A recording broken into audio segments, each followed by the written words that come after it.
Chromium in Hearts of Iron 4 is useless. That's right, it's the least useful resource in the entire game. And it's a damn shame. So let's brainstorm some ideas how we can change chromium to actually kind of make it useful. So first of all, what is chromium used for? It has three primary uses. First one, least known result, is that it is used for railway artillery. It uses a lot too. So for every single military factory, it would require 4 steel, 2 tungsten, and 2 chromium. This really does add up, particularly if you had like, I don't know, 20 or 30 mils to railway artillery. And that will cause a significant cost in chromium. Particularly Germany, maybe even the Soviet Union, and a few other allies might use this later on in the game, so might need access to chromium. And the only nation that has a lot of chromium at the very beginning, well, it's a major power anyway, is France. Britain actually has a large amount of chromium too. Second most use for chromium is capital ships in all of their forms. Let me find one. There you go. 1 chromium. Then heavy ship 4, it's all 1 chromium, basically. It also does require chromium for the very last technology for the smaller ships, such as submarines, see, sub 4, destroyer 4, but cruiser 4 doesn't. Okay, so they removed that. Oh, that's interesting. Okay, a little bit different, not what I expected. So have you kind of seen a pattern here? Railway artillery is only something you really build when you've got excess mills, so only the majors can do that. Capital ships is only something that the majors do. And then late game technology, well, kind of that's only really something the majors do, right? So we're seeing a pattern here. Chromium is kind of a niche thing that's just for like the super elite, the major power, the one who has too many mills or too much research. And then finally, we have heavy tanks. Heavy ones, interwar heavies do not require chromium. However, the first introduction of chromium is the 1940 heavy, then the 1943 heavy, the modern tank, and of course, the infamous super heavy tank, all requiring chromium. To be honest, and to be frank, an eye-watering amount of chromium, because you think about it, a super heavy chassis with a super heavy cannon on it, 1 mil on that is 4 chromium. Wow. Who can afford that? Not very many. Try and understand when you see, in this case, 1 chromium. Can you see this? That's not a lot, but remember, if you've got 50 mils in this kind of tank, that's going to equate to 50 chrome per day needed to maintain the production cost of this vehicle. So it does add up. I will argue that even minor powers can get away with making heavy tanks. It is quite popular that you see quite a lot of South African super heavy tanks, for instance, because they've got an abundance of chromium. So, are you a major power? You might need chromium for those capital ships. Are you pushing research? Yeah, but you'll only really use that at the end of the game, so you might need some chromium. Are you making heavy tanks? Okay, you're definitely going to need the chromium. Apart from those 3 instances, chromium just sits on the map and does nothing. And one thing is really common. Let's pick a nation that has a lot of chromium. Let's say Yugoslavia. We'll cheat in some political power, free trade it up, go 5-speed, and look at all this chromium we have. Oh my goodness, we have 121 pieces of chromium to the market. And is anyone taking it from us? No. Current exports? Nothing. Which kind of is part of the problem. I would argue that as the game progresses and the war progresses, that chromium demand does spike a little bit more around about late 1930s, 1940s. However, it just never really goes anywhere. Now, before we start talking about how chromium can be made useful, let's just talk about what chromium was actually used for. What was chromium used for in World War II? So, first of all, chromium is used as a part of stainless steel production. So once again, it's one of those moments of a lot of the resources in Hearts of Iron 4 are all processed resources. There's no iron ore, there's no coal, there's no like raw materials that make steel, for instance. So the chromium just doesn't have a use. It's used for aircraft and tank armor. So it applies when it comes to tank armor, which is good. Ammunition and weapons. See, that doesn't apply. Anti-corrosion coatings. I guess that could be a module for tanks, for instance, maybe to increase the reliability. That's a really cool idea. Electronics and radar systems. Is that actually the case, though? Let's have a look. So electronics, radar is all buildings, and the modules don't require chromium either. We've also got the advanced fire systems that don't require chromium either. So no, no, and just plain old no. Catalysts. Chromium components were used as catalysts in various chemical processes.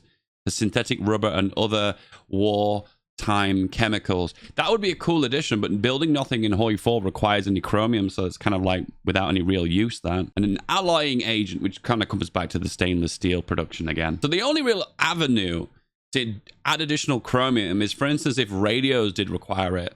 So, for instance, the advanced radios for tanks, that would be a good addition because it's an advanced piece of equipment. So, therefore, you need the advanced metals for it. I don't understand why that's not a part of the game. And, of course, the fire control systems, which is cool, but capital ships already need chromium anyway. So, it'll be adding chromium on top of chromium. That might disenfranchise making capital ships, which a lot of people don't make capital ships at the moment for obvious reasons. And the final problem is in synthetic oil and building of radars. Well, when you build things in Hearts of Iron 4, it never requires any resources. Has anyone really thought about that for a second? That's right. When you build things in Hoi 4, when it comes down to civilian points, civilian factory points, it never requires any resources. I wonder why they've never even thought about implementing that into the game. Okay, so let's talk about more the advanced stuff now. My suggestion is chromium gets removed from the game. Gasp. I know, we're going to extreme measures here, and it gets replaced with rare materials or rare resources or precious metals, something along those lines. Now, I get from a historical perspective, some of these countries might not have had access to precious materials or precious metals, for instance. So obviously, we're going down a little bit of an alt history route. We're obviously enhancing gameplay over history. But besides the point, this would be a resource that is used for construction. So this is the suggestion. Remember, I don't work for Paradox. I don't have any input on how they make or develop their game. So these are just my ideas, okay? So whenever you build something in Hearts of Iron 4, particularly mills or civs, there should be a resource cost for production of it. Let's just say for every single point of civilian factory production that is added to the production queue, it will consume one of these precious metals or precious materials or precious resources. Think about the drills, diamond tip drills, precious metals for the use of the industrial requirements, for instance. And then you can kind of use your imagination as a very, very small amount of these metals are needed for the very advanced machinery used in these factories to produce said goods. Does that make sense? I know what the comments are going to be. You guys are going to say, well, this needs to be scaled aggressively, right? Because not every nation has chromium. More than likely, you might have to give a little bit of chromium to every country in the world to make this justified. But it might be really cool if a nation doesn't have chromium, therefore it has to import it, for instance, a major power to make the resource actually feel worthwhile. This is great because this is a massive buff to all these nations. For instance, Yugoslavia, for instance, Greece, for instance, Turkey, that has an abundance of chromium, but never really gets to tap into it because no one really wants it. I mean, ever. Apart from niche multiplayer scenarios where every nation goes for heavy tanks and pulls all the resources from Greece and Turkey. And another example is Cuba. 151 chromium. Oh my God, that's an eye-watering amount of chromium. And also some of these smaller nations in Latin America too. Look, they've all got like a bunch of chromium. I know they need steel. Why do they have chromium but no steel? Kind of makes sense in a way, because if you look into these nations too, you find that they have got like a lot of untapped natural resources, which a lot of time are precious metals, for instance. Back to what I said before. So it creates a demand for that resource. So therefore, these smaller nations get to buff as major powers that get demand for it to maximize the number of factories. This does two things. One, it makes just building an unlimited amount of civilian factories more difficult. So you know the meta, right? You usually start the game and you're like, let's just make loads of civvies everywhere. And then it creates this weird situation where no nation in the game can keep up with the major powers because you've just made so many civilian factories. You hit a cap of like 100 to 150 civilian factories and you just kind of a player, you're a boss, right? And you just don't really run out of resources. And because you've got that early advantage as a major power, no one else can really catch up with you. However, now, if there's a maximum cap of precious metals, where it reaches the point where, well, is it really worth it to make civilian factories anymore? Because I'm kind of importing like 20 civilian factories worth of precious metals is having a net loss when it comes down to the civilian production. So then at that point, is it even worth it? I will argue at this point, it does actually make sense that this only applies to civilian factories, because once again, it's to create that maximum amount of civilian factories that the world can kind of require. I suppose you could also have research to say to reduce the actual resource costs of civilian factories as the game progresses, so to unlock a new threshold of the amount of civilian factories the world can have access to. And it gives another reason that nations might want to conquer certain regions to get access to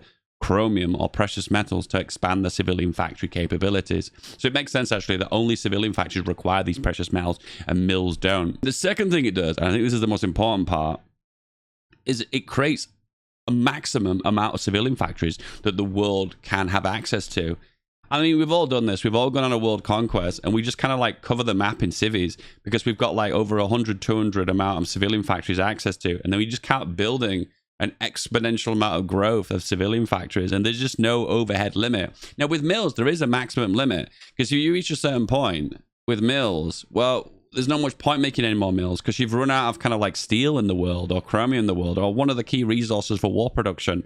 And at that point, it's like, well, there's no more point making mills because we've reached the overhead limit, which is kind of a cool concept in a way, like the maximum amount of resources the world has a capability of access to, so you can't produce any more. That happens in every multiplayer game, by the way. That's not a rare instance. That happens in every multiplayer game. How many times has the Axis run out of aluminium because there's no more access to it because they can't produce any more planes? It happens all the time. However, civilian factories never have like an overhead limit. You can make civilian factories to an unlimited degree. The only limit of civilian factories is the amount of building slots you run into. So the soft fix for this is to add chromium to more kind of technological advanced equipment. For instance, adding chromium costs for radios, for tanks, for instance. Potentially adding maybe a small chromium cost, maybe less than 1, maybe 0.5 per vehicle that rounds down or rounds up, for instance. So therefore, every tank, more likely the advanced tanks like 1941, 1940 mediums, actually require a little bit of chromium. As much as it frustrates me to say this, because I used to try and work around this mechanic, but back in the olden days, added more than 9 armor onto a tank, it would require 1 piece of chromium. And do you know what? I actually feel bad that they removed that. I guess at this point, we're reaching the point where we need decimals of amounts of resources. Instead of whole numbers like 1, we need like 0.5 amount of chromium. And it maybe always rounds down, for instance. That's the only way the chromium is going to feel viable on the map. Because at the moment, as you can see with Britain too, nobody wants it. And we've got a decent amount of chromium as Britain. Boo. And secondly, my wild, more adventurous idea of replacing chromium with precious metals to try and creating an overhead maximum amount of civilian factories. I want to know in the comments below, guys. Do you think this is a good idea? Do you think this is a bad idea? Can you give me other suggestions in the comments below? Anyway, don't forget to like and subscribe and check out this video. This video is going to be right up your alley. Give it a click.